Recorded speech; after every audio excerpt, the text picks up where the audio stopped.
How to create Telegram account. Hello guys, this is Atticus and welcome back to another tutorial video. In today's video, I'll teach you guys how you can create a Telegram account. So without any further ado, let's dive right into it. The first step is install Telegram app. You can get it on your Play Store or App Store. After you get the app, you can open it up.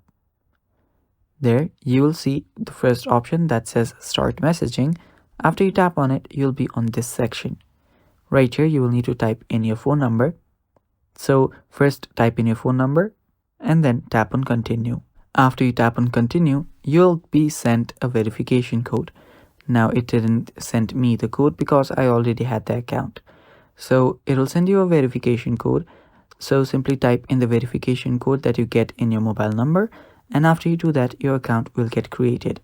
And it's basically that simple. And yeah, that's all for today's video, guys. Thanks for watching. Stay tuned for more upcoming tutorial videos. And bye-bye. Take care.